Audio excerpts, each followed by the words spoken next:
আপনি আপনার কথার মধ্যে উত্তর রেখে দিয়েছেন। প্রশ্ন করেছেন, প্রশ্নের মধ্যে উত্তর নিহিত আছে। স্বাভাবিকভাবে রোগীর ডাক্তার যখন বাড়ি যায় তার অর্থ হচ্ছে রোগীর অবস্থা নিশ্চয়ই খুব বেশি। আর রোগী এখানে এসছে 18 দিন তো হাসপাতালেই ভর্তি ছিল, কাজেই 16 দিন বা ভর্তি ছিল,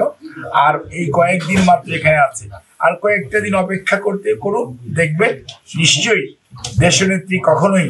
দেশের মানুষকে ছাড়া ছিলেন না, ভবিষ্যতেও উনি দেশের মানুষের কাছে, দেশের মানুষের প্রতি যে মমত্ব সেই জানে উনি ওনার সময় সুবিধাজনক সময় উনি ইনশাআল্লাহ বাংলাদেশে ফেরত যাবেন। খালেদা জিয়া 24 তারিখ রাত্রিবেলায় লন্ডন ক্লিনিক থেকে ছুটি নেওয়ার পর ওনার জ্যেষ্ঠ পুত্র অর্থাৎ বাংলাদেশ জাতীয়তাবাদী দলের ভারপ্রাপ্ত চেয়ারম্যান জনাব তারেক রহমানের পরিবারের সাথে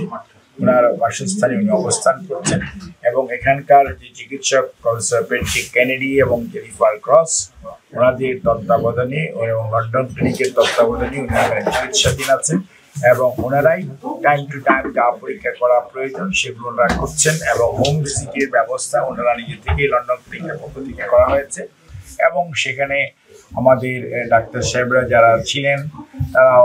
সবসময় ওনাদের সাথে সম্পৃক্ত থেকে এবং আলাপ আলোচনা করে ইনারা যে প্রোটোকল অনুযায়ী চিকিৎসা দেন সেটা অব্যাহত আছে এবং স্বাভাবিকভাবে উনি ওনার দীর্ঘদিন পরে ওনার নাতনিদের সাথে ওনার পুত্রবধূদের সাথে